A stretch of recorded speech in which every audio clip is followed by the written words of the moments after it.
Assalamu alaikum everyone.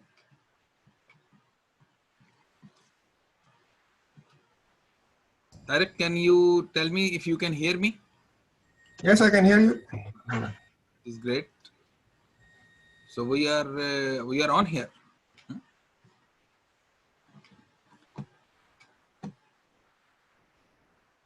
I think people are still joining. I can see lots of people are joining.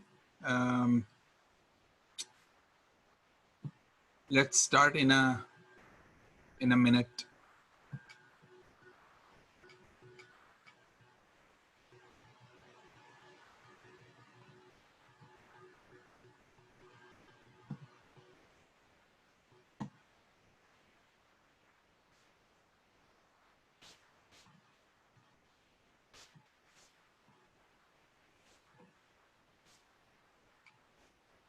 Okay, we will get started.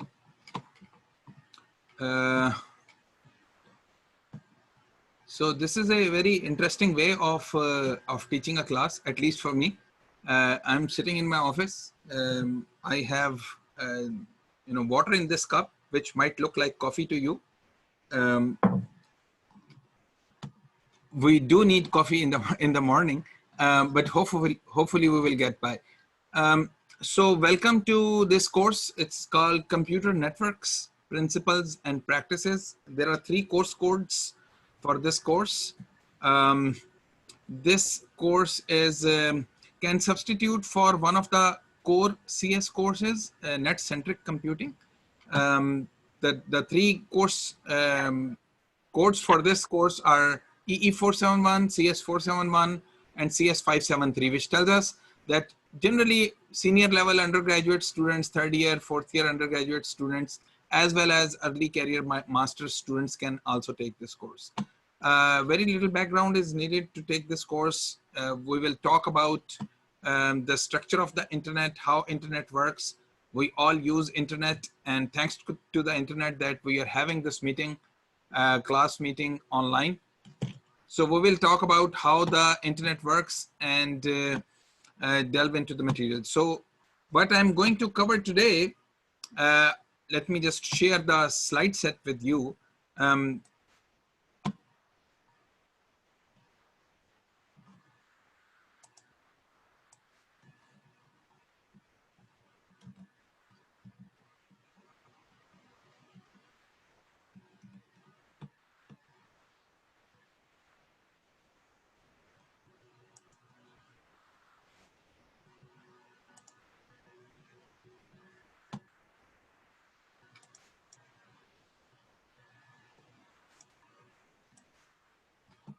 All right. So we are going to use slides throughout the semester. We may use whiteboard or iPad on some of the lectures if we need to draw a lot of pictures, but mostly we will rely on the slides. So today what we are going to talk about introduction to the course and the course information, some of the logistics information about the course. We will also talk about what is networking about. Most of us are generally familiar with how networks works. We use the web browser all the time. We use network on our phones, and we will talk about the basics of networking. So we'll go a little bit beyond what we already know about the internet, the usage of the internet, and we will talk about how it works. What are the ingredients that make the internet work the way it works. So I'm sitting here in my office and everyone is sitting in their home. Tarek is sitting in his office, and how we are able to communicate. What are the background things which are running to make sure that this happens and this happens in a seamless way.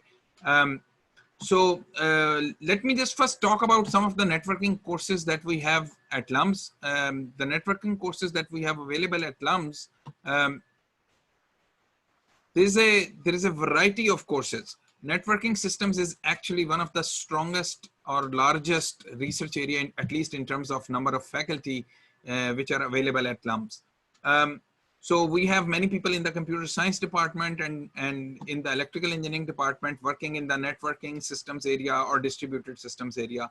Basit Shafiq, Fareed Zafar, Hamad Alizai, Ehsan, Zafar, Mubin, Tariq, and myself, we all work in roughly the same area of networking systems, focusing on one aspect or the other. Then there are introductory courses related to the computer networking systems. And then we also have specialized courses in allied areas or directly networks areas. So for example, we have specialized courses in measurements, IoT, security, data science, multimedia, and now lots of machine learning applied to the networking systems applications. Then we also have topical courses, topics in internet research, topics in security, and these topical courses are extremely useful for research. And if you are working for an R&D organization, these courses are also again going to be very, very useful. With this, we will talk about more about these courses. The network-centric computing is offered in the spring semester. Introduction to Internet Protocols and Architecture. This course was offered a couple of times, but it has been discontinued. The material has been distributed into network-centric computing, and this course that we are taking today, Computer Networks Principles and Practices. All of these three courses, now two courses, they serve as the first course in computer networking system. So we do not assume any knowledge of the computer networking system as a prerequisite for them. There are some prerequisites. I'll talk about that in a minute. And these courses are supposed to cover the very basic networking concepts. For example, network-centric computing or NetCen is focused on network and distributed applications. People build applications, something like Dropbox, which is a networked application, Google Drive, and what goes in developing those kind of applications. So lots and lots of coding and distributed systems development. Intro to Internet was a course which focused more on emerging topics while covering the basics. And that course has now been merged into network-centric computing and the computer networks, which is this course, which covers more about the protocols and the fundamental principles in more detail. So this, as I said, that this substitutes as the computer science core, which is the network-centric computing. Who is going to teach that course? The course staff includes myself. I have office hours on Tuesdays, 4 to 5 p.m. or by appointment. When we say appointment, these days the appointment will work on Zoom only. So you can request for a meeting and we can hook up on Zoom. Dr. Tariq Jidoon, who is also here, he will be taking a few lectures and is a co-instructor with me. Then we have two very good teaching assistants who took the course previously. Noman Yavar Bhatt. Noman, are you here? If you are here, you can probably say yes. Yes. Yes, sir. I am here. Thank Noman you. is here. Keep the video on, man. You look great. I know. And you have a great connection. Normally, when you turn on the video gets fuzzled or the voice gets muddled. So yeah, it's great. And then we also have Mohammad Haris Maqsood. Haris, are you here as well? Sir, I am here. Haris is here. Haris doesn't want to turn on the camera, but that's okay. So whenever we take a course, the first thing that comes to mind, we have been through that. We have been students, and first thing that comes to mind is how the grading is going to work, especially in an online course. If the delivery of the course is online, what will happen? How will you take the midterms, finals, quizzes? So we have modified the grading a little bit from the regular semesters when you are here in person. My primary focus and the entire teaching staff is more focused about learning, and I think that is one thing that we do not want to compromise at all. It is okay to not have finals and midterms, but it is not okay to not be able to learn. So the way that we have divided the grading instruments is also to make sure that the learning does not get hampered too much in the online environment. And for that, what we have done is we do have homeworks, because we very strongly believe that most of the learning happens outside the class when you are attempting the homeworks problems, and we are thinking about some of those problems and trying to solve those. It is okay to consult with other people. In fact, we will allow multiple students, 2 or 3 students, to do a homework together. We will have a few homeworks throughout the semester. We will also have a few programming assignments, 2 or 3 programming assignments, maybe 4 programming assignments, short ones. It will take you a couple of days, 3 days, maybe 4 days to complete those programming assignments. If you are not familiar with the Linux, Unix operating systems, it might take you an additional time, before the first programming assignment to get a hang of that, and you might want to spend some extra time. TAs will be available to you, the instructors will be available to you all the time, and you can always ask any type of questions. For the questions, we have a platform which is called Piazza. It's a course management platform. We could have used LMS, but LMS is not really great in asking questions and giving answers. So you can strike very, great conversations, very focused on learning on Piazza. The link to Piazza website is included on the LMS website. So if you go to the LMS website, we already have a web page for the class, and we will upload all the resources, the slides, and any homeworks, programming assignments, etc. Everything will be uploaded onto LMS. And if you go to the LMS, go to the class main page, on the front home page, you will see several links. One link would be for this Zoom meeting that everyone has joined. Another link would be for Piazza, and you can go visit that, and you can ask the questions according to the homework numbers. So you will find out what I mean when you go and visit that. So we will use Piazza. I am also requesting TAs to be vigilant about Piazza. Whenever students are asking questions, try to answer those questions at your earliest convenience. We have never used Piazza for this course. I have used Piazza for other courses, and it has helped a lot in students asking questions. And since the conversation is visible to all the students, there is a lot of learning happening. So maybe student X is asking a question that student Y also has, but didn't get a chance to ask that. When X asks that questions, somebody will answer that question, either the TAs or the instructors or even other students. They will make a comment on that. They will provide an answer. And that's how all the other students will also be able to see that and will be able to benefit from that. So we have homeworks which comprise about 30% of the grade, which include the programming assignments. Throughout the semester, we will have these short tests, and they will replace everything else that we used to have on the courses.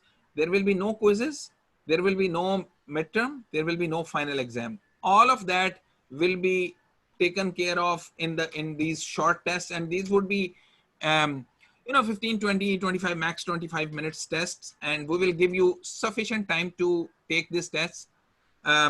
We are also cognizant of the fact that this is a online learning environment. So some people might have connectivity issues. Although we expect that people taking the networking course should not have connectivity issues, but it's a fact of life that network will misbehave at the times when you really don't want it to misbehave.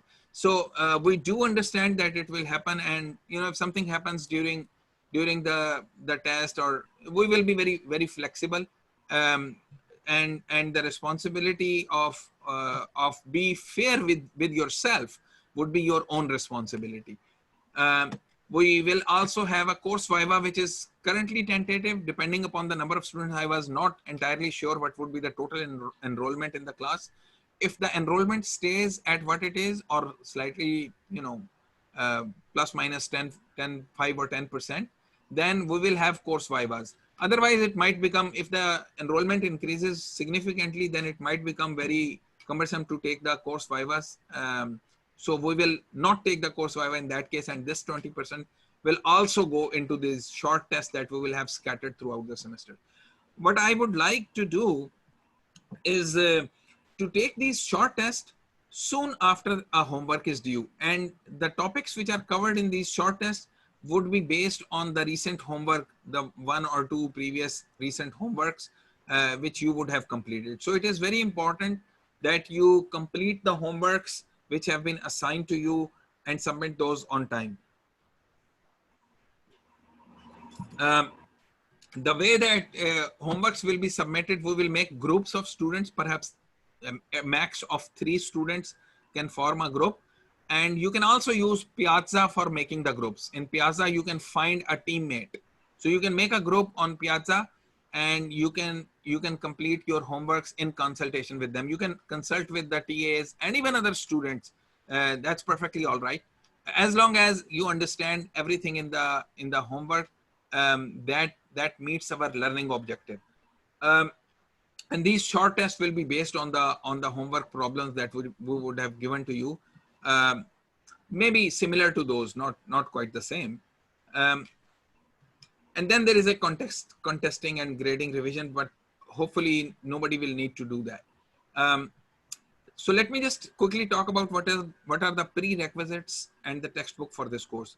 The standard textbook, which is used almost all over the world for this course, most of the universities use this textbook, is the Computer Networking, a Top-Down Approach by Jim Kuros and Keith Ross. We will use a specific edition which we will announce by email. Homework problems will generally be from the end of the book and chapter questions from the book.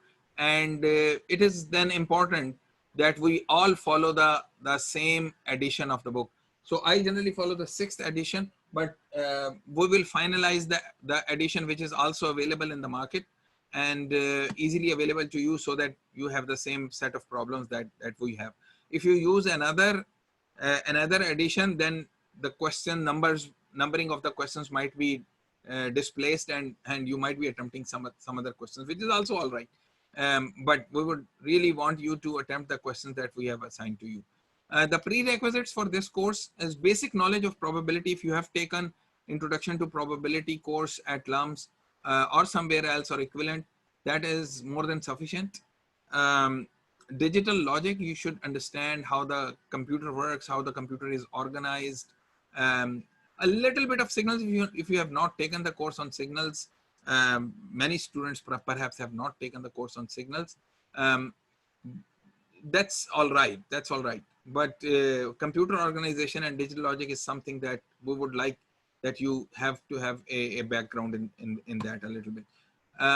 You should also, be well versed with basic problem solving and computer programming at the levels of CS200, which is the introductory C++ course offered at LUMS. If you have taken a course similar to this, that's somewhere else, that's also all right. If you're familiar with C++, that's perfectly okay. What are the goals and learning objectives of this course? As we said earlier, this course is about internet, about learning about the internet. So we must understand how the internet looks like.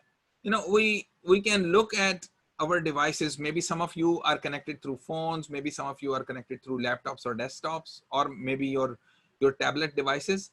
There is a connectivity that you can feel just where you are right now. You are connected perhaps to a Wi-Fi access point. Maybe you are connected to an Ethernet jack in your home or your lab or your office. Maybe you are connected to a dial-up device in your house, although those are rare these days. But some way you are connected to the internet. There is some wireless or wired connection that you are connected to the rest of the world, rest of the internet. You are connected to this meeting by using some sort of a media. So what we need to do is, as the first goal and the learning objective is, we need to understand what is the anatomy of the internet. So how does the internet look like? How different networks are connected to each other? How my device can speak to your device? Even if you were sitting in another country right now, anyone sitting in another country can join this Zoom meeting, will be connected to this as if they are sitting in front of me. And we also need to grasp the mechanisms for the transfer of data over the internet.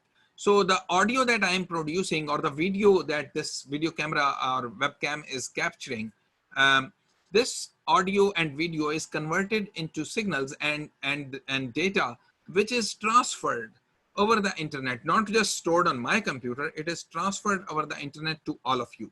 And similarly, all of you who are hearing my voice or watching my video, you are receiving this data, the audio data and the video data, which will get converted into screen and the audio signals by your speakers. So how does this data get transferred over the internet? And of course, these two things, the anatomy of the internet and how does this data get transferred over the internet, they are interrelated. Obviously, if I want to send the data to you, I will need to use the internet structure, the current existing anatomy of the internet. And obviously, this is also evolving. New connections, new links set up. We build a house and put a new internet connection in there. By the internet connection from PTCL or Transworld or WorldCall or Cybernet or SuperNet, one of these service providers which are available to us, and they put a new node, they put a new link in our house. Maybe an optical fiber comes to your house, maybe a cable comes to your house, maybe a DSL line comes to your house. So that is an enhancement of the internet infrastructure, an addition to the internet infrastructure. And think about the 7.5 billion people in the world. They are all connected to each other, or most of them are connected to each other through an anatomy or through a structure of the internet, over which we will be able to transfer the data. Another goal is to understand the design of what we call the networking stack. And we will talk a lot more about the networking stack. I will give you a very, very simple example. Any application that you use on the internet, such as Zoom, or if you are using Internet Explorer or Chrome or Firefox, one of your favorite web browsers to browse any websites. So let's say you go to CNN.com.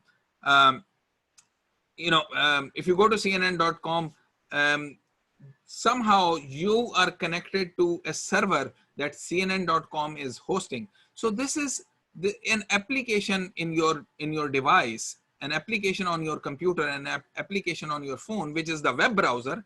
That application gets connected to another application which is running, hosted by CNN.com, a web server which is perhaps hosted somewhere in New York, or maybe somewhere else in Europe, somewhere in some other continent, in some other country. So you get connected to that. And these two applications, your browser application and that web server applications, these two applications that talk to each other. And this is the application level chat that these two applications are doing to facilitate this network communication. So this is something that you can visibly see happening.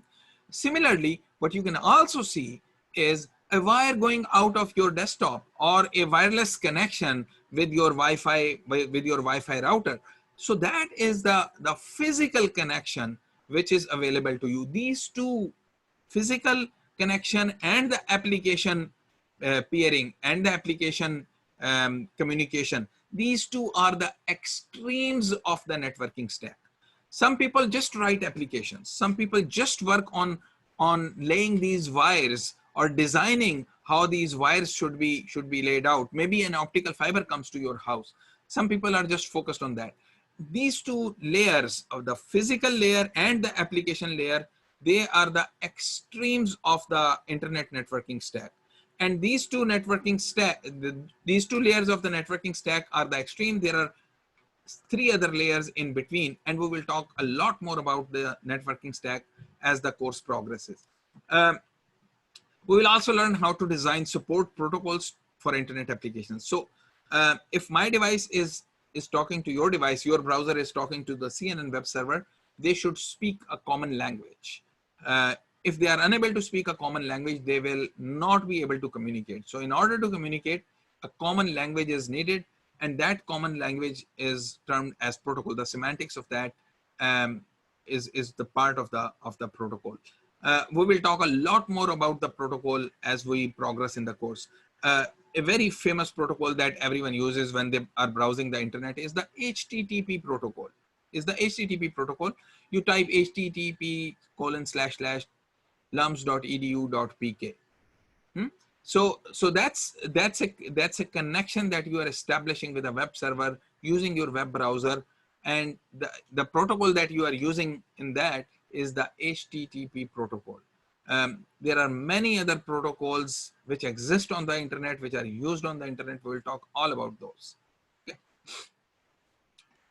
Another goal of the course is to acquire skills for end-to-end design of internet applications. So the example that we gave you, that using your device, your laptop or your desktop or your phone, you are connected to, you get the data from CNN.com when you visit the website of CNN.com.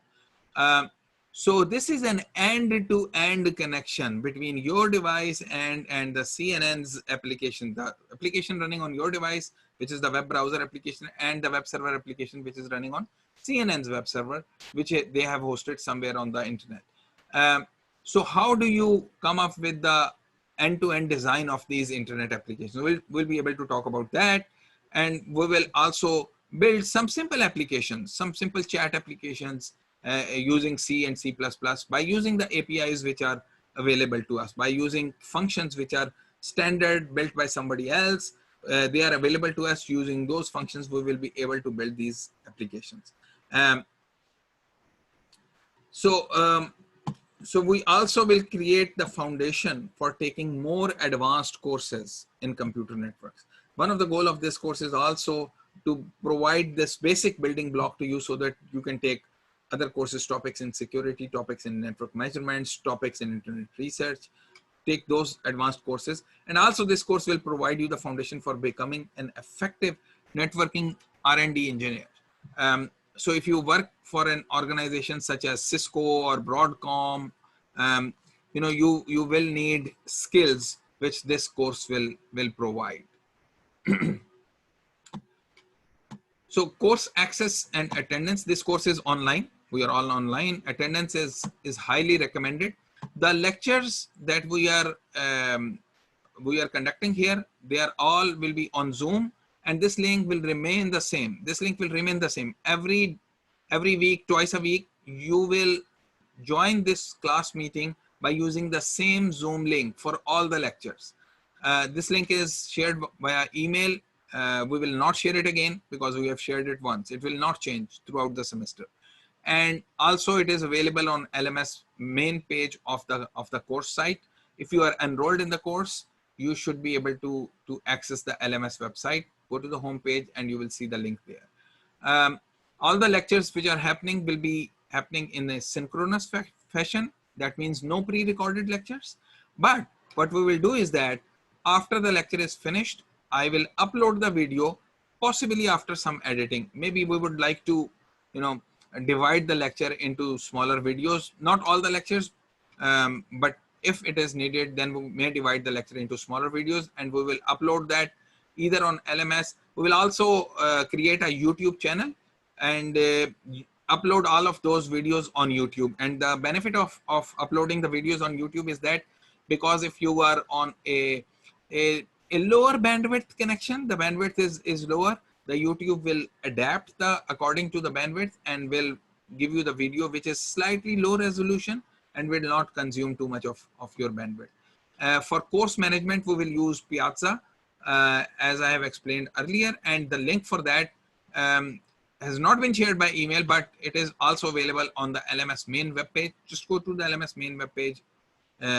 On the main site, you will see a link to Piazza as well. So office hours for instructors and TAs, for me, it would be Tuesday on 4 to 5 p.m. I will be available, and there is a link for that. And that link is also available on the LMS website.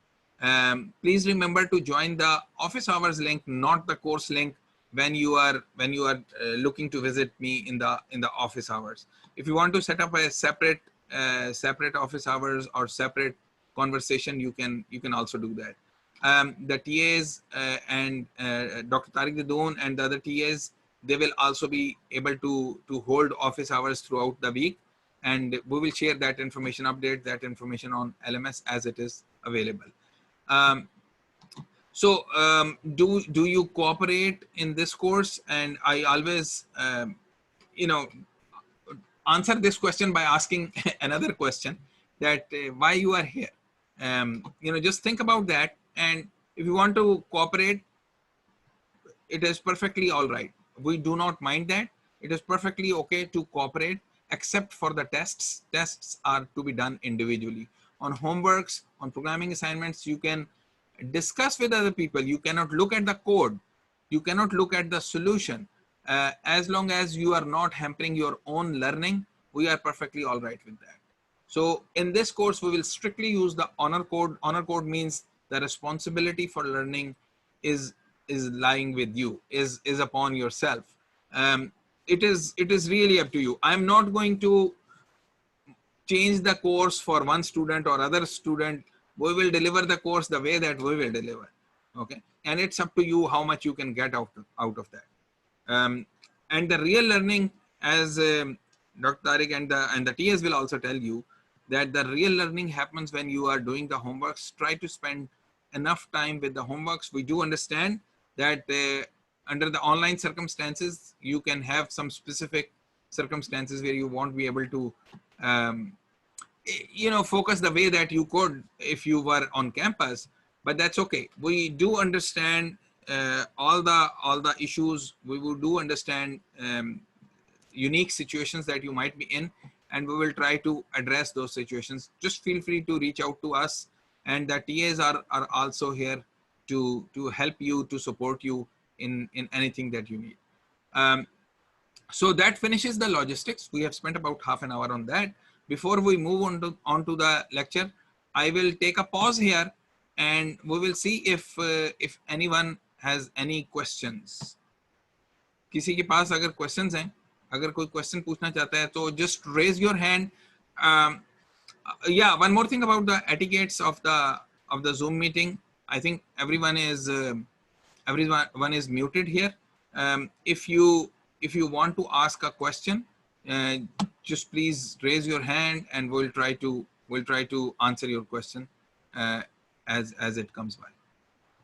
So any questions so far? किसी का question है? Zartash, there's a question by Maha Kamal, and she was asking that would the test be completely in class? And we said we'll respond shortly. There is a question. Achha, I cannot see the question. So the question is, would the test be completely in class? The test will be completely out of class. Class से बाहर होंगे ये test. आपको इसके लिए time दिया जाएगा. And if you cannot make that time, that's all right. We do understand that you have other courses. It's okay if you cannot take the test at that time. We will give you other slot. If you cannot make it, we will give you yet another slot. So there will be a lot of flexibility in taking the test. You can take this test, you know, multiple time slots will be available, and we will assign you a slot according to your convenience. That's not an issue. We will have a slot for the test, a main slot for the test. We will hope that all the students complete the test within that slot. But it's okay. We do understand if you cannot complete the test in that slot, so some other slot will be allocated to you. However, what we would want is that whatever time slot is allocated to you should not, you know, divide that time slot into sub slots. You just, whenever you have that, you know, half an hour or 25 minutes, whatever is the duration of the test, whenever you have that chunk of slot available, we will make the test visible to you, and you can take the test at that time. Does that answer the question?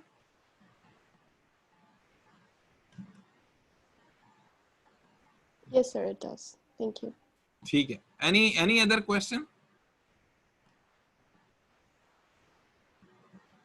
कोई नहीं है? So I'm trying to see if I can. How come I was not able to see the question? Because the Zoom window is gone. So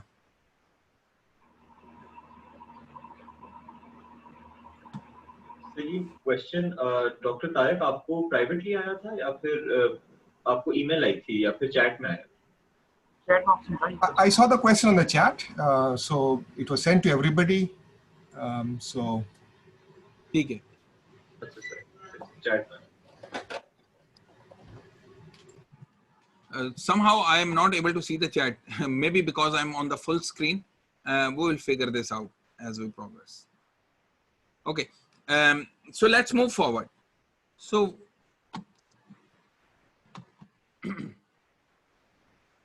so we talked about the course information. Let's now talk about what is networking and the basics of networking. So it's a very, very simple lecture today. We'll just talk about, what networking is about. As far as networking is concerned, it's hard to name an area of computer science and engineering that has produced more tangible changes for the average person over the last 25, 30 years than networking. Networking has really changed pretty much everything, the way things work in the world. The banking has changed, the way that people interact with each other has changed, the way that people communicate with each other has changed, the way people do shopping has changed. So completely changed the landscape of lots and lots of things that humans do.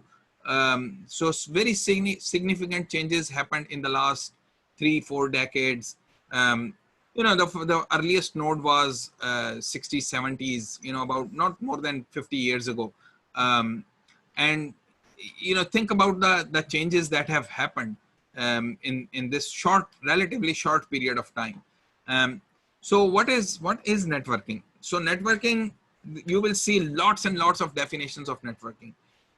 But we view networking as it's a collection of lots of things. When you think about networking, what comes to your mind at first? The internet comes to your mind, because this is the largest network that we see. Some people might have private networks in their home, not connected to the internet, or in their organizations. But internet is the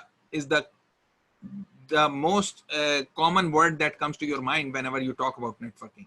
Another thing that comes to your mind that we use every day is when you browse and visit a website or on the World Wide Web. Networking is also World Wide Web. It's also applications, communication applications like Skype or Zoom or FaceTime or Google Hangouts or Netflix or YouTube or Tor. How many people are familiar with Tor? Tor is the Onion router is a network to hide yourself when you want to remain anonymous in a communication. And then networking is also Napster, BitTorrent. Many of you probably use BitTorrent. It's also Bitcoin, network games, Google search, network file system. Dropbox is also networking. Facebook is networking. Snapchat, MapReduce, Spark. This is all networking. And all of these examples that we have given, you probably have heard names of most of these. Maybe not all of these, but most of these. These are all examples of networking. Networking is also Wi-Fi, LTE, SDN, BGP, MIMO, mesh networking, full duplex, IoT. So many these terms, data center networks, which respond to your queries when you make a query on Google or Facebook. They host their applications not on just one computer. They host their web servers on data centers, which comprise of several 100,000 machines simultaneously connected to each other. Undersea cables or deep space networks. These are all examples of networking. Maybe somebody wanted to ask a question. किसी का question था? किसी ने hand raise किया था? हाँ? No question?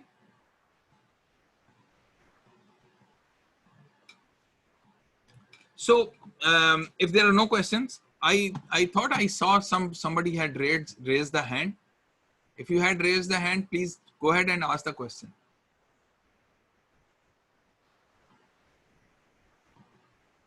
All right. Tariq, are you able to hear me? Yes, I am. Yes, I am. So I was just wondering, there was a news a few weeks ago about some professor, teaching biology. He gave a 1-hour lecture and his mic was on mute. So I did not want to be that guy. So what is networking about? The networking is all about end systems. And what do we mean by end systems? And there are many, many examples of end systems. You use many end systems yourself. Um, your end system could be a phone device, could be a laptop, could be a desktop, could be an iPad, could be a Microsoft Surface Book. All of these are end devices. And the role of networking is to make sure that these end systems and devices, they are all connected to each other. So we have billions of devices, billions and billions of devices in the world, and they are almost all of them are connected to each other. So it does not matter where I am. I can go visit any website on the world and I can get connected to that, can get data from there. No matter which country I am in, no matter which country you are in, we should be able to communicate with each other over Skype or Zoom or Microsoft, Google Meet or Hangout, and so on and so forth. So these end systems, the examples of these end systems are many. And these end systems could be a Linux server, could be a Windows PC, Mac laptop, iPad, smartphone, car navigator, heart pacemaker. You know, these are also examples of end devices, end systems. Anything which may require connectivity to the internet. And these days we are also talking about, you know, refrigerators or air conditioners in the house and small devices in the house being able to connect to the internet so that you can control them over the internet. So think about turning on your AC before you come home. Maybe 10 minutes before that, you can turn on the AC, and so that when you reach home, the room is already cool.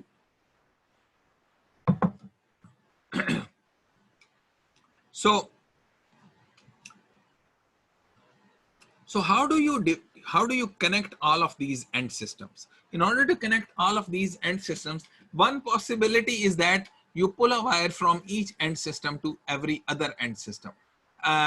You might not like that idea, because, you know, if you have billions of devices, think about billions of connections going out of my desktop. Obviously, that is not the scalable solution. The scalable solution is to connect these end systems to what we call switches. Sometimes people use the word routers. We would like to use the word switch. And what is the difference between a switch and a router will become clear maybe 15 lectures, 20 lectures from now. So somewhere in the middle of the course, you will learn the precise difference between the switch and the router. For now, they will substitute with each other, for each other. So these end systems, they are not directly connected to each other. However, they are connected to a switch. And this is a very, you know, small example that we are giving you. All the billions of devices on the internet, they will be connected to a switch which is in the close vicinity of those systems. And then this does not finish the story, because these devices are still not connected to each other. So you need to make sure that these switches are also connected to each other.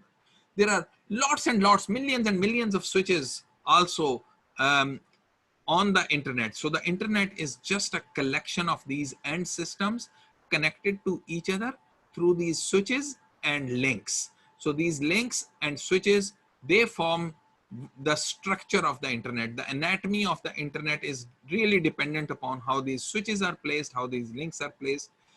Internet service providers, some internet service providers may have a large number of switches in their networks. For example, AT&T would have more than 10,000 switches, 10,000 routers in their network. PTCL would have probably 1,000 or you know, a little more than that, large switches, and then many more small switches within their network. Lots and lots of links. All the country is covered by links and switches, and end systems can connect to those switches. So the example of these end switches and the routers could be, you know, these devices on the right side of the diagram. These are connected to a switch which is in their vicinity. These devices up here, they are connected to a switch which is in their vicinity. So all the end system or end devices, they will be connected to a switch or multiple switches within their internet service provider. So who would be the internet service provider? It could be a phone company, it could be a cable company, it could be a university network. So when we say phone company, it includes PTCL, Cybernet, Supernet, Nayatel, all of these kind of companies. The university network could be LUMS. If you are on campus, you can connect to a switch on LUMS network. And mind you, there is not one single switch in each of these networks. We are showing here just one switch, but in fact, there can be a hierarchy of switches. For example, in LUMS network, I am on the second floor of the SSC building. There is a switch across my office in the corridor. I am connected to that, this desktop is connected to that. If I connect by using my phone, then I will be connecting to a Wi-Fi device which is installed on the roof here, and that Wi-Fi device will also be connected to the same switch, and that switch will be connected to another switch in the basement of the SSC building, and that switch will be connected to another switch in the building which is in the in the library building, where the IST department is hosted, and that switch will then be connected to yet another switch which would connect the LUMS network to the outside world. So it is very important to understand that every island that I'm showing here is not just one switch and many devices. It could be a collection of many switches interconnected with each other. Just like in LUMS network, we have many switches. We have about a little at the order of 100 routers, 100 switches on LUMS network, which provide connectivity service to all the users which reside on LUMS campus or work in the offices. So the job of the switches and the links is to make this connectivity, provide these roads which are available. Once the road network is available, only then you can have a car going from Rawalpindi to Lahore or Islamabad to Lahore. Without that road network, you will not be able to go. Similarly, the internet provides that infrastructure, that road network, which allows the data to go from one end system to another end system.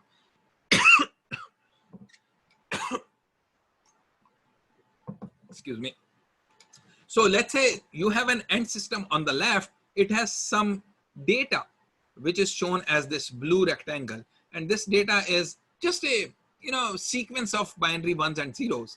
This piece of data wants to go to some other location, and this data is termed as packet. This is a chunk of data. In networking terminology, we call it a packet.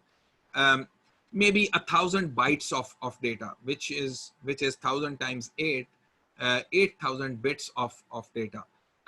So this packet, which is a chunk of data or a piece of data, would want to go from one end system to another end system, and it will have to follow a path. It will have to follow a path, this purple path, which goes from this end system to that other end system, traversing our many links and many switches on the way. So you might notice that going from one end system to another end system, you will have to traverse a sequence of links and switches. A sequence of link and switches you will have to traverse in going from one end system to another end system. And we call this a path, an end-to-end path. An end-to-end path is available from one end system to another end system if they want to share the data, if they want to communicate the data with each other. Okay. Some examples of these end-to-end connections could be an instant messenger such as Skype or Zoom or Google Hangout, connecting these two end systems and built upon the internet infrastructure. Another could be a Facebook server and your Firefox browser, which is broadcasting over the Facebook, and could also be a network game server and a network game client, World of Warcraft client and the server, another connection between these two, and so on and so forth. So how does a user with an end device communicate with another user in the other device? We just saw that this guy Alice will be sending packets to the Bob, and Bob will be sending packets back to the Alice. That's how they will be able to communicate with each other. So for example, Alice might have voice data, Bob might have voice data. They will be exchanging these data packets which contain the voice of Alice and Bob, and they will be able to chat with each other. And and realize that this is happening really fast. Otherwise you will notice a delay. So the voice of Alice will be converted to binary data and put into packets, and those packets will travel between Alice and Bob. Okay. So if we want to look at the communication between Alice and Bob in terms of packets, we explained that already, that Alice will convert the audio into digital voice, and that will be put into packets. How does it look like programmatically? Programmatically, it will look like a while message on the Alice's side. Alice wants to send some data to Bob. And if you look at this while loop, what is happening here is that you are creating a message, and this message gets filled up with some text here. And it could be a binary data, which is coming from voice or video. And then you will just send that message. This send is a function that you will call to send the data, which will keep on changing as you keep on traversing this while loop. As you keep on iterating this while loop, this message will keep on changing, and this message will be sent from Alice to Bob. Obviously, this send function will need to know who is the recipient. Alice को बताना पड़ेगा कि I want to send the data to Bob, which means that at part of the send message, it must include information about Bob. Otherwise, this, Maham has raised your hand. Maham, do you have a question? Yes, sir. Sir, I just wanted to ask about when Alice would mention that she's sending a message to Bob, how would the packet know which path to follow? Because there could be multiple ways to the same person. Right. Very, very interesting question, and this course will answer that question. I will give you a very quick answer right now, but this entire course is about finding the best path going from Alice to Bob. You have correctly identified that there can be many paths going from Alice to Bob. So for example, I will give you a different example. Let's say there is a person in Lahore and there is a person in New York.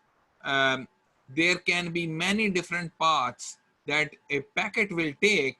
It can go transatlantic cable, or it can also go through a trans-Pacific cable going to California, and then within the US, it can go from California to New York.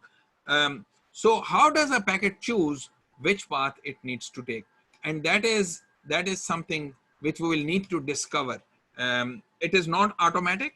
It is not random. It is done based on certain rules. We will need to learn what we call routing protocols. How do you route the data from Alice to Bob? Route the data from one user to the other user. How does the data packet know that it needs to go from Alice to Bob? Two very simple things that I can explain right now, but we will need to wait for the detailed explanation for the subsequent lectures. Two very simple things that I can explain is that Alice and Bob, they set up a path as you set up in a phone connection. So for example, I pick up my phone and dial a number. A connection is being set up between my phone and the destination phone.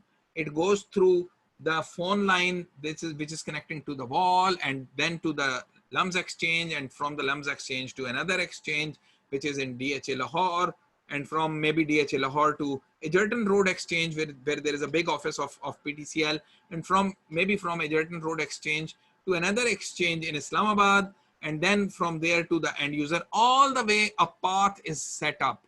As I am dialing the number, the path is being set up. And these numbers, when you dial these numbers, so for example, if I dial the code of Islamabad, which is 051, that means automatically I have to go to an exchange which is in Islamabad. These switches will have this information that 051 code is for Islamabad, will set up a path with that phone in Islamabad. As you complete the number, you will reach the final destination. As you are dialing the number, you have reach to a city maybe, and then within a location within the city, but not to the final destination. Once you complete dialing the number on a phone, then you have a path all the way to the destination. That is one simple way of setting up a connection. There can be another way of finding of a packet, finding a path to go from Alice to Bob. And that path is not pre-set up, unlike the telephone network connection. So that path is not preset. What will happen in that case, we will include some information within the packet. We will include some information within the packet, which will tell the packet, as it reaches a switch, it will tell the switch that this packet will be forwarded to output interface number 56 or 59 or 72. A switch will have lots and lots of these physical interfaces, these wires coming out of these switches. And by looking at this data, which is included within the packet itself, by looking at each packet, you can just look at that data, and that will tell the switch where to forward this packet, to which link this to forward should this packet be forwarded. And that's how every switch will do the same, and until the packet reaches the destination. How it will reach the destination, we will need to wait for that. We will need to learn routing protocols for that. And we have the entire course to do that. Does that answer your question? Yes, sir. Thank you. Okay. So programmatically, you will just write a simple program, a while message here, and you will keep on sending the data.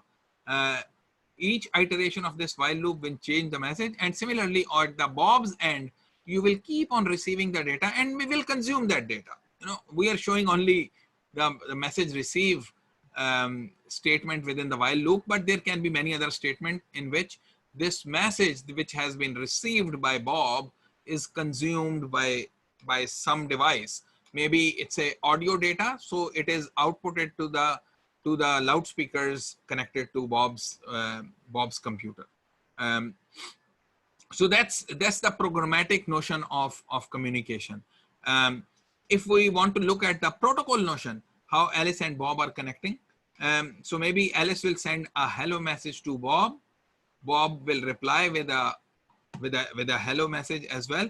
And then Alice will send another message to Bob. So for example, it could be, give me http://cs.berkeley.edu. Now you might be able to guess here that in this case, Alice is using a web browser, and Bob is perhaps hosting a web server designed for, which is dedicated for Berkeley University and in the CS department. So it is offering a web page. So Alice is sending a request, give me this page, http://cs.berkeley.edu. This information, by the way, this text information, give me http://cs.berkeley.edu, will be encoded into binary numbers, will be put in a packet, and that packet will be sent from Alice to Bob. Bob will know how to interpret that packet, and will interpret that packet, convert it into this text again, and will perform accordingly. And then will send the web page in accordance with the request. Alice could have communicated with somebody else, maybe an Amazon server or Apple server or Google server, and sent a request, an HTTP request for the corresponding web page, and would have gotten the response accordingly. Okay, so this is the protocol view. The first hello is just to establish a connection, and then you send a request. This, by the way, this picture that we are showing here, it's actually how it would happen. And when we talk about HTTP protocol, you know, in a few lectures, you will notice that the HTTP protocol exactly fits this picture. You will first send a hello message, and then you will get a reply, and then you can send an HTTP request. Now, what will happen? You know, normally we are accustomed to typing the web address in our browser and getting the response. Okay, so you just type there www.cnn.com, and then you see the web page. So what is actually happening behind the scenes is that your browser is actually first sending a hello message to wherever that server is at www.cnn.com. How it will find where that server is, that's again a question which is related to what was previously asked. कि कैसे पता चलेगा? Now you will route the packet to the right destination. Again, for that, we will need to learn the routing protocols that we will see somewhere in the middle of the semester. For now, we can assume that somehow Alice will be able to send this hello packet to Bob, to the CNN.com server. The browser on the Alice side will be able to send a message to the Bob server by just sending this message, and then would receive a response, and then we'll be able to send a give me https www.cnn.com. I saw somebody had raised a hand. Please go ahead and ask the question. Yes, sir. Can you hear my voice? Yes. Sir, my question is कि आप कह रहे हैं कि browser जो है hello message भेजता है. So if we haven't typed anything, हमें अगर CNN अभी तक हमने उसे बताया नहीं है कि we have to go to CNN. So how it actually knows कि पहले उसने connect करने हैं server से? हाँ. या जब हम टाइप कर लेते हैं और एंटर करते हैं तब वो हेलो कहता है और फिर मूव होता है. तो जब आप टाइप कर लेते हैं और एंटर का बटन दबाते हैं, तो उस वक्त आपको तो ऐसे लगता है कि पेज लोड हो गया है, बट इनफैक्ट पेज ऑटोमेटिकली नहीं लोड होता. उससे पहले उसको कुछ होमवर्क करना है, और वो होमवर्क ये है कि हेलो मैसेज भेजा जाएगा और एक हेलो मैसेज का जवाब आएगा. ये उसको पहले करना होगा. इनफैक्ट इससे भी एक थोड़ा सा ज्यादा काम करना होता है, जिसकी डिटेल में हम अभी नहीं जा रहे हैं. उसको कहते हैं DNS. सो आपको अभी यही नहीं पता कि CNN.com वाला सर्वर जो है उस तक कैसे पहुंचना है. उस तक पहुंचने के लिए first you will need to do what we call DNS translation. ये भी आपका ब्राउजर बिहाइंड द सीन्स कर रहा होगा, आपको पता नहीं चल रहा है. So as you type www.bbc.co.uk, तो ब्राउजर ने क्या किया behind the scenes, without telling you, behind the scenes जाके उसने DNS की एक रिक्वेस्ट भेजी. What is DNS? We will talk about that in detail, but this will happen behind the scenes. वहां से उसको पता चला, oh, there is a number which is corresponding to, it's called IP address. There is an address corresponding to www.bbc.co.uk. वो number उसको पता चल गया, तो उस नंबर तक फिर अब वो एक पैकेट बना के भेज देगा. How it will reach the destination, again we don't know that. For now we assume that it will magically somehow reach there, but that magic will resolve as we progress in the course. तो वो किसी तरह से bbc.co.uk के server तक चला जाएगा, वहां से हेलो का जवाब आ जाएगा, and then it can send the HTTP request भेजेगा, एंड bbc.co.uk या CNN.com जिस भी सर्वर को कनेक्ट किया होगा वो आपको जवाब दे देंगे. Does that make sense? Yes, sir. ठीक है. Was there any other question? कोई और क्वेश्चन था? सर ये एक मिस्टर सुहेब बिन मोहसिन ने भी हाथ खड़ा किया हुआ है, और sir ji Suhaib. Taiba Rohan. Yes, sir, I just asked. You asked. And sir को तैबा रोहान ने हाथ खड़ा किया हुआ था इनसे पहले. जी सर, मैंने वो पूछना था कि आपने वाईफाई डिवाइस की एग्जांपल दी थी कि आपका मोबाइल फ़ोन जब वाईफाई से कनेक्ट करता है और वाईफाई आगे स्विच से कनेक्ट करता है, तो इसमें वाईफाई स्विच का पर्पस सर्व कर रहा था या वाईफाई डिफरेंशिएटेड है स्विच से? हाँ, वाईफाई जो है, वाईफाई का जो राउटर है is the same thing as a switch. तो हमने जैसे कहा कि स्विच और राउटर में हम आपको डिफरेंस बताएंगे, बट अभी नहीं बताएंगे. अभी फिलहाल दोनों एक ही हैं हमारे लिए. We will learn the difference, but we will need to wait several lectures for that. ठीक है. So Wi-Fi router और Wi-Fi access point जिसको आप कहते हैं, that will act as a switch. ठीक है. ठीक. Okay. Thank you. Sayyid Hamza Farhan.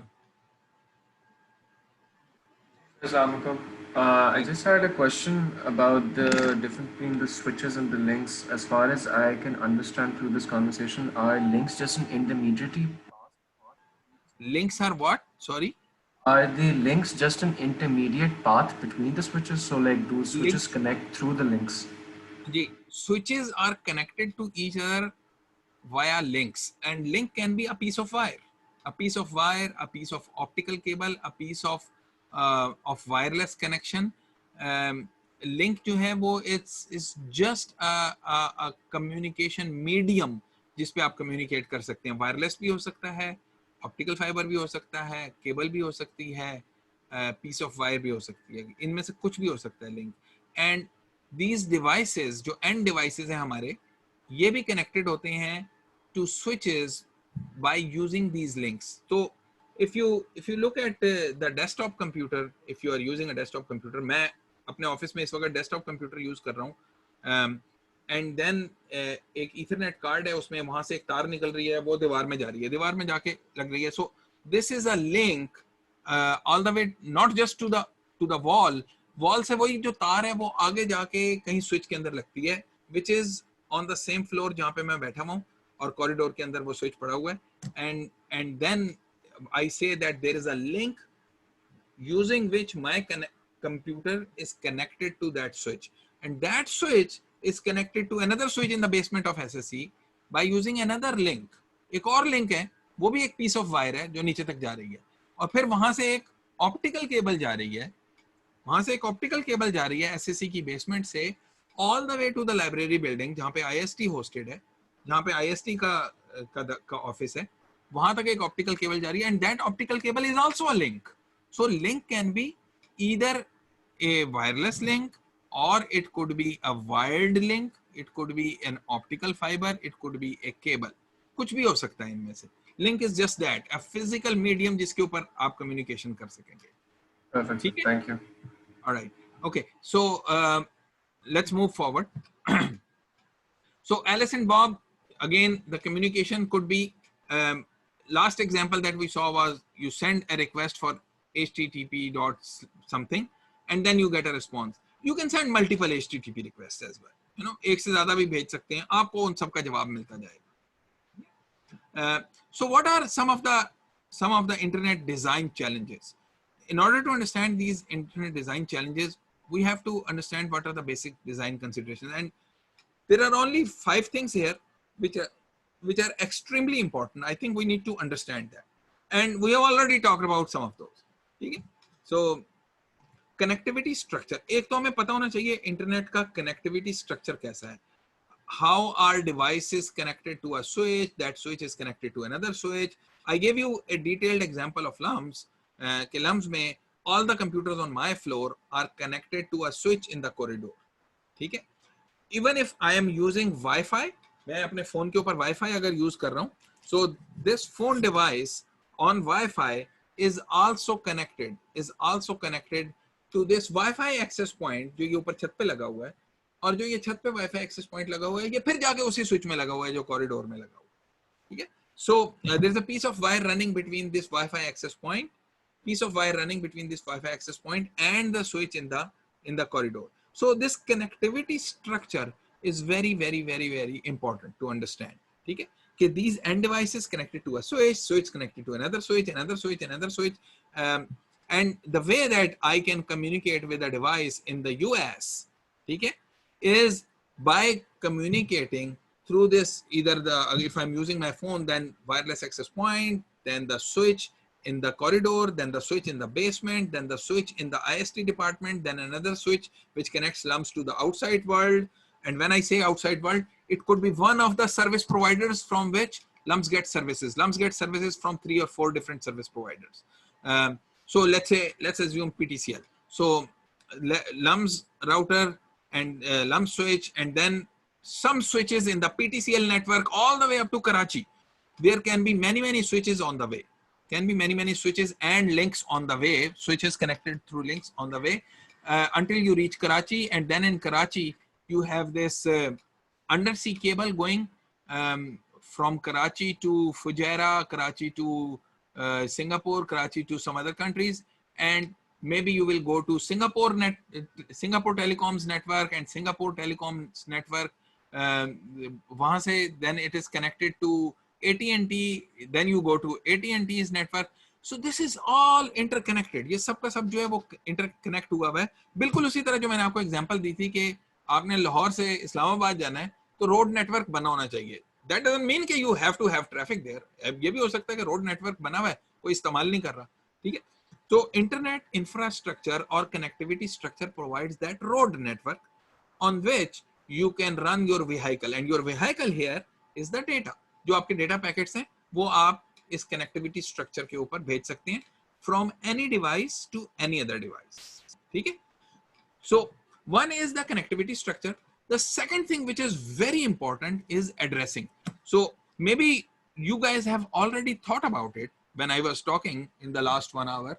Maybe you guys already thought about it कि यार ये www.cnn.com तक जो जा रहे हैं तो पैकेट को कैसे पता चलेगा cnn.com तक जाना है? वो कहीं किसी और जगह क्यों नहीं चला जाता?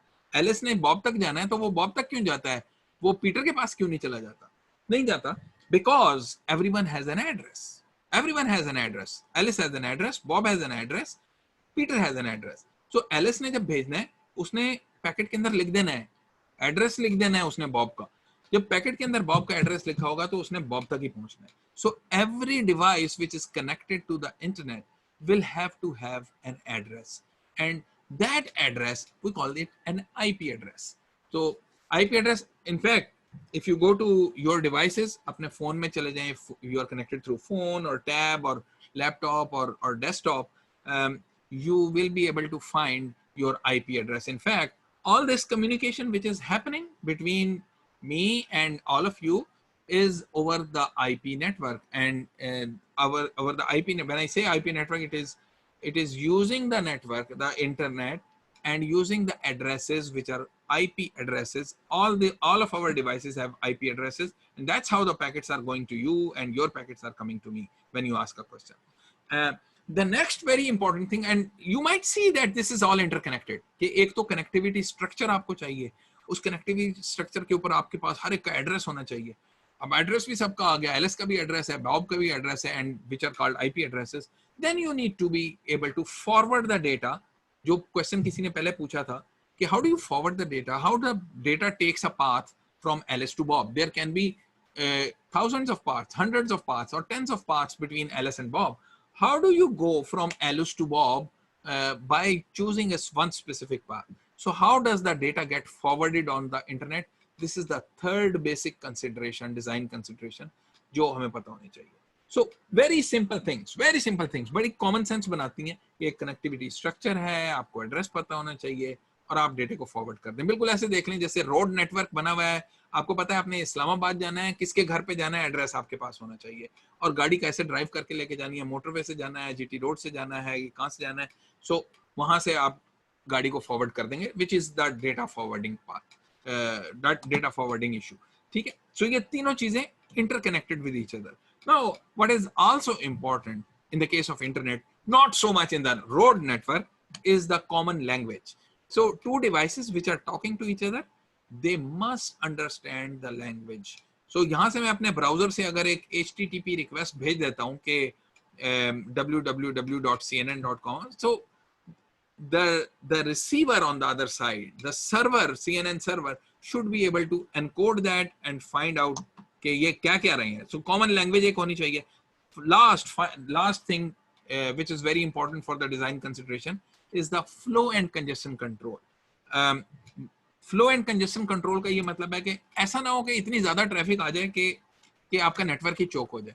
अगर इतनी ज़्यादा गाड़ियाँ रोड के ऊपर आ जाएं कि ट्रैफिक ब्लॉक हो जाए तो obviously traffic is not moving. So we just need to make sure that there is traffic control, flow and congestion control. We will talk about flow and congestion control in more detail in several lectures, but for now just understand that flow and congestion control are needed to make sure that the traffic does not overwhelm the network, does not overwhelm the receiver. ऐसा ना हो कि आप इतनी ज़्यादा traffic एक device के ऊपर भेज दें कि वो बेचारा हैंडल ही ना कर सके. ऐसा ना हो कि आप इतनी ज़्यादा ट्रैफिक एक नेटवर्क से भेज दें कि वो नेटवर्क ही उसको हैंडल ना कर सके. So that falls under flow and congestion control. I will upload these slides on the LMS website. We have covered more than half of the slides that I wanted to cover today. लेकिन बाकी slides हम next lecture के अंदर cover कर लेंगे इंशाल्लाह. So this is time to break. इससे पहले अगर किसी का कोई question है तो आप जरूर पूछ लें. Suhaib. Yes sir. Sir, my question is about the addressing. Sir आपने कहा कि वो आईपी एड्रेस से वो स्विच चेक करते हैं कि आईपी एड्रेस क्या है और उसी आईपी एड्रेस आता है. माय फर्स्ट क्वेश्चन इज के हाँ या जब हम बनाते हैं फॉर एग्जांपल अ वेब तो IP address always remain same या वो चेंज होता रहता है. और सेकंड ये कि मतलब कि इफ अगर जो है फॉर एग्जांपल हम एक दूसरी जगह दूसरे स्विच से कनेक्ट हुए हुए थे जब हमारा वेब सर्वर चल रहा था and then we change its place तो फिर हमारा आईपी एड्रेस भी चेंज हो जाएगा या किस तरह उससे पता चलेगा So, कि yes, very good question. हम आगे जाके पढ़ेंगे कि IP addresses are hierarchically distributed. जो आईपी एड्रेसेस का एक सेट पाकिस्तान के अंदर एलोकेटेड है वो वही वाला सेट अवेलेबल है. ऐसा नहीं होगा कि कोई यूरोप का कोई आईपी एड्रेस उठ के पाकिस्तान के अंदर आ जाएगा. So when you move the location, when I travel from Lahore to Italy, for example, my IP address will change. But if I am sitting in my office, जो मेरा desktop है उसका IP address जो है वो सालों से change नहीं हुआ.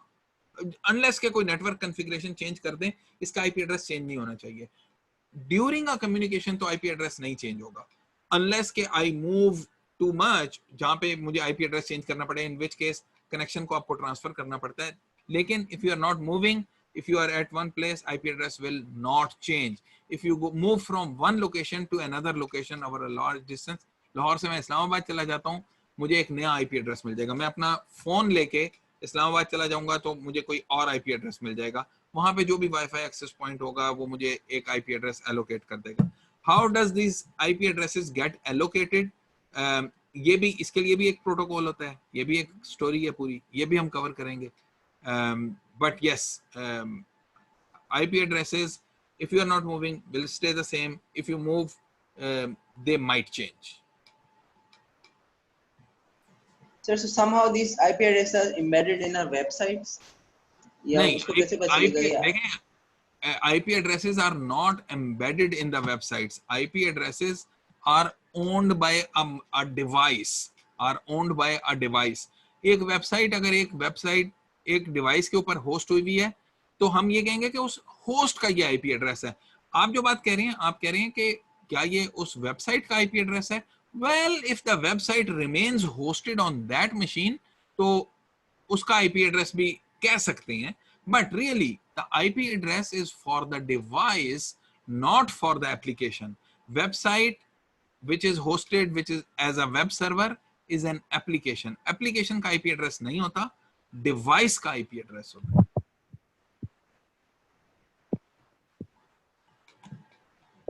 और कोई क्वेश्चंस?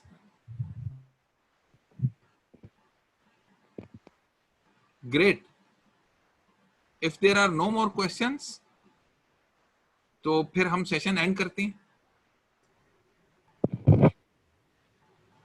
कोई क्वेश्चंस नहीं है? और सर जी सर यू सेड कि डिवाइस का आईपी एड्रेस होता है, तो I am checking this on my cell phone.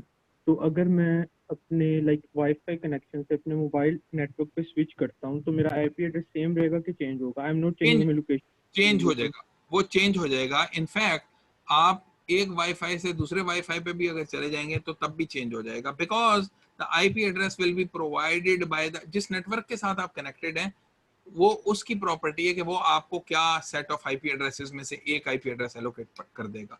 जैसे for example LUMS has a set of IP addresses. All the devices on LUMS network will get an IP address from that set which is allocated to LUMS. जो LUMS को allocate हुआ है उसमें से मिलेंगे, उसके अलावा और IP addresses नहीं हो सकते.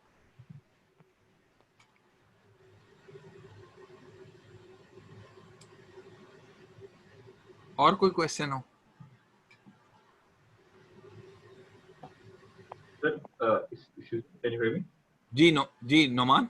जी सर, आपने टेस्ट की बात की थी इन द कोर्स आउटलाइन. आपने डेट्स डिसाइडेड होंगी या फिर आप अनाउंस कर देंगे. एंड आई हैड सेड कि हम कोशिश ये करेंगे कि जब होमवर्क दिए होंगे उसके 1-2 दिन के बाद ये टेस्ट ले लें और उस होमवर्क के अंदर से चीजें पूछ लें. not the same question, but doing the homeworks will be very useful to complete the tests. ठीक है? जी, thank you. Anything else? No, so I will end the session here and I will upload the video of the session as it becomes available. मैंने Zoom में configure किया था कि ये cloud पे store करे. तो जब भी वो notification मेरे पास आएगा कि cloud पे video available हो गई है, I will just share that link with you. You should be able to see that in the cloud. इसको हम कोशिश करेंगे कि YouTube के ऊपर भी upload कर दें. ठीक है? All right. Thank you very much. खुदा हाफिज़. Thank you, sir. Not